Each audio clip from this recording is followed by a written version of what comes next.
O São Paulo está diante de uma encruzilhada em que ele mesmo se meteu. Rasga o Fidic, muda técnico, contrata jogador para tentar escapar do rebaixamento? Ou continua como está, acreditando que esse time pode suportar 3 competições no ano? A aposta arriscada do Casares começa a cobrar seu preço e até os torcedores de verdade já perderam a paciência.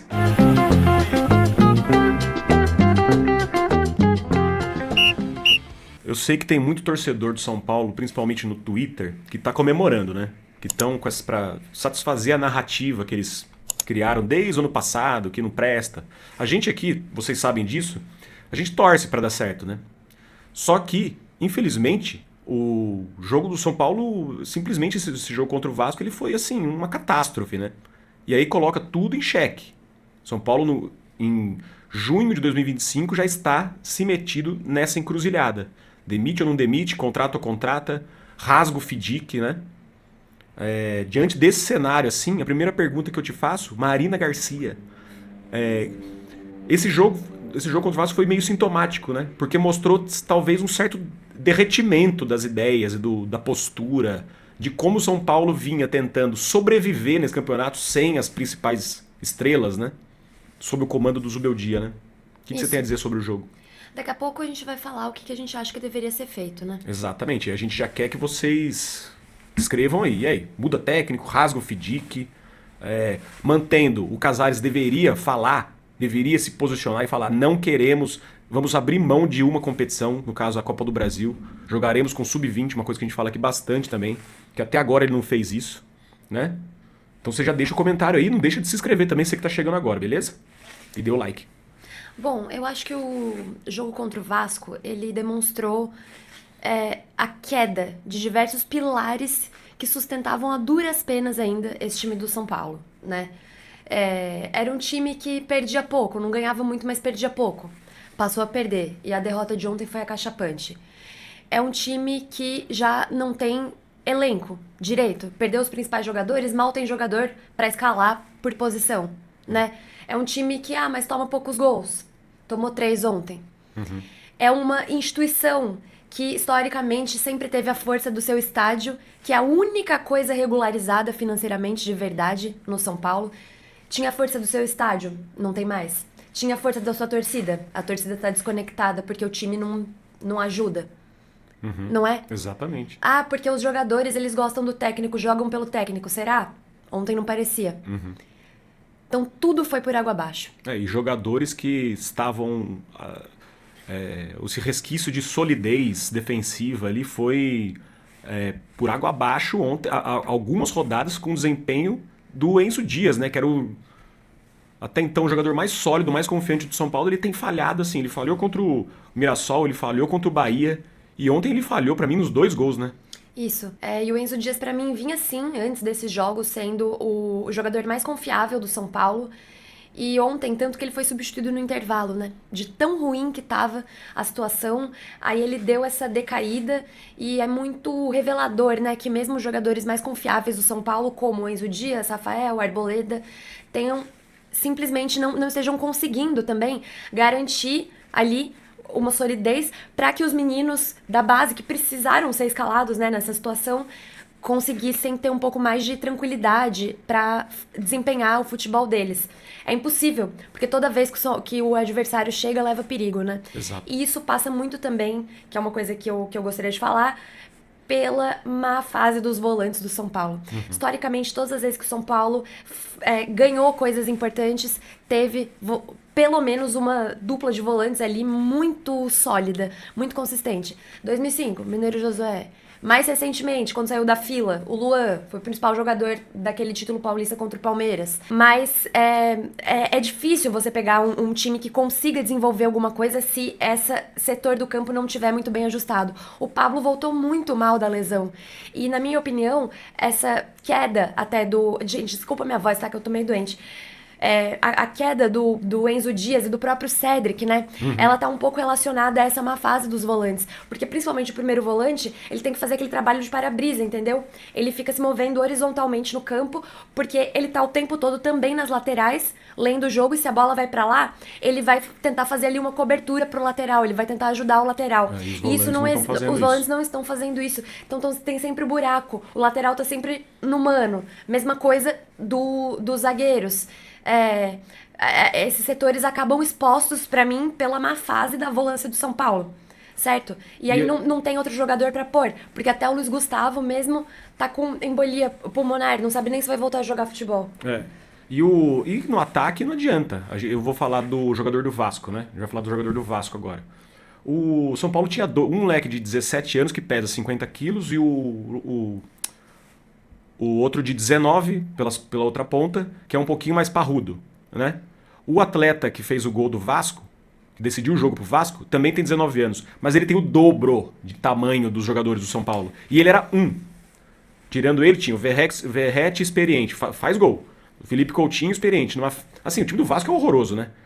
Mas não dependia só do moleque da base. O São Paulo ele tem dependido dos moleques da base, que ele não tem quem colocar no ataque, né? E os moleques da base não vão resolver todo o jogo. Não vão resolver. Então o São Paulo está refém dessa situação, né? Fala desse menino da base do Vasco aí. Que São Paulo deveria ter tido, inclusive uma crítica ao Zubeldia, que deveria ter tido mais atenção com esse jogador do Vasco, né? Isso. Desde que o Dini chegou, ele vem sendo o principal jogador, assim, do Vasco, que eles estão mais empolgados com ele, né? Ele chama Rayan, ele tem 18 anos, ele tem 1,87 m. E ele é forte. Ele fez 2 gols nos últimos... Tinha feito, né, antes desse jogo, 2 gols nos últimos 4 jogos. Ele tava no Mundial lá, junto com o Matheus Alves no Egito.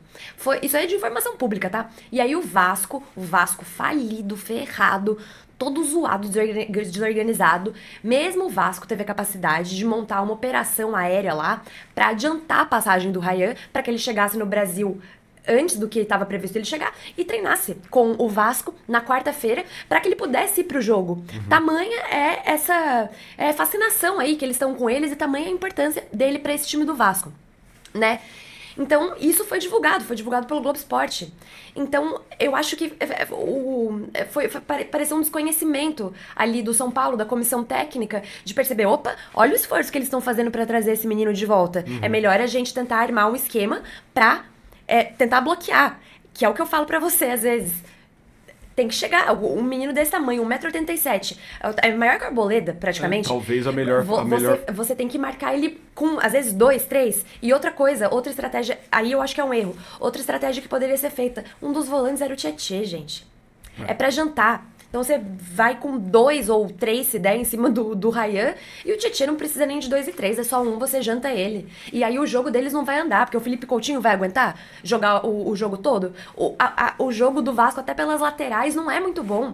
Os laterais não são tão bons. Então ali você poderia ter uma chance de tentar matar o jogo do Vasco. Até porque o São Paulo tem que saber que se sair atrás do placar, não vai ter força pra virar. Não vai ter força e nem material humano, e nem talento, e nem nada. Tem que ser um pouquinho mais pragmático. O São Paulo não pode cometer erro. Nessas circunstâncias aí, não pode cometer erros. Ele cometer um erro é fatal.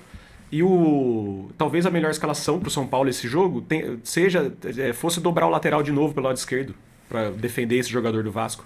Colocou o menino de 17 anos de início, já perdeu esse fator surpresa, né? Que ele poderia entrar depois. E talvez a melhor escalação, a torcida vai achar ruim, mas, você precisa, diante das circunstâncias, você precisa usar essa estratégia. Exato, seria uma tragédia perder esse jogo, e aí começou a ficar uma tragédia ainda maior, porque tava 3-0. Eu queria entrar num outro assunto, mas pra fazer isso, eu vou recorrer a uma lembrança recente, tá? Ano passado, o jogo de placar mais elástico do Zubeldia no comando do São Paulo, e até hoje é o jogo de placar mais elástico, foi aquele 4-1 pro Vasco. E aí depois daquilo teve uma correção de rota e o São Paulo melhorou. Mas depois, o jogo contra o Vasco, em que o São Paulo foi mandante, não pôde jogar no Morumbi, porque estava reformando o gramado, então teve que jogar lá no Brinco de Ouro da Princesa, em Campinas. O jogo foi 3-0 pro São Paulo. O Luciano, que fale o que quiser falar, mas ele tá sempre presente, o Luciano fez um gol, e os outros 2 gols do São Paulo foram marcados pelo Lucas Moura. Que não jogou ainda não jogou esse ano. E a gente falou aqui, tá? Tá o card aqui. A gente falou que e se a gente, aqui em São José dos Campos, percebeu que não era pra ele jogando essa semifinal lá contra o Palmeiras, não era pra ele, era para ele mudar um pouco o estilo de jogo dele, porque o campo lá é impraticável. Você sair correndo com a bola dominada, que ele deveria tocar mais a bola, ser lançado em profundidade, não correr com a bola. O que ele fez? Ele fez justamente, a gente avisou isso, tá aqui. A gente avisou, não era pra ele fazer isso. Ele fez e bateu o joelho, e por culpa dele, né, culpa da diretoria, que aposta tudo nele, o jogador veterano já, e nele, no Oscar, tá fora, porque bateu o joelho lá no gramado. Não ajudou o São Paulo, o ano inteiro aí sem jogar. Exatamente, não ajudou em nada. E eu sei que ele acaba sendo muito protegido porque ele é ídolo e tal, mas assim, acho que o segundo salário mais caro do elenco. E não joga. E tá entregando o quê? Isso impede, talvez, que o São Paulo, já sem dinheiro, possa buscar outras alternativas. É um jogador que vive no departamento médico. Só um detalhe, eu não coloco ele e o Oscar no mesmo balaio. Porque eu acho que o Oscar, apesar de ficar muito ausente, ele ajudou sim o São Paulo a ter a segunda melhor campanha da fase de grupos da Libertadores. Jogou alguns jogos, foi importante. Ajudou também a classificar na Copa do Brasil. E demonstra pelo menos essa raça, uma entrega, assim, né? Agora o Lucas, ele não tá nunca presente. Era melhor ter... O que é melhor? Você ter um Rato e um Michel Araújo? Ou mais um? O Rato eu não sei, mas o Michel sim. Ajudaria muito mais. Gente, mas é isso então. O que vocês acham que o São Paulo deveria fazer?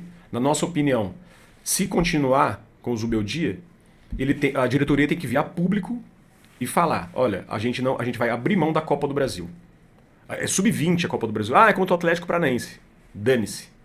Aí, pra fazer o São Paulo focar no brasileiro. Esquece a Copa do Brasil. E na Libertadores, quem sabe, né? Agora, se for pra trocar, tem que trocar agora. E agora, vai trocar vai fazer o quê? Eu acho que o São Paulo não deveria abrir mão desse FDIC aí. Já que é pra se reestruturar, que o Casares também preste conta e mostre, olha, tá dando certo. Porque se ele não falar isso, não vai adiantar nada. Então, assim... E aí, contratar quem? Eu não sei, eu conto com a ajuda de vocês. Saber quem que tá à disposição no mercado aí, quem que o São Paulo poderia contratar no lugar do Zubeldia. E a gente torce para que dê certo, né? Para que tenha alguma reviravolta aí, seja de que for, de como for, né? Qual que for a estratégia da diretoria, para que o time volte a vencer, né? No Brasileirão, não é? Isso.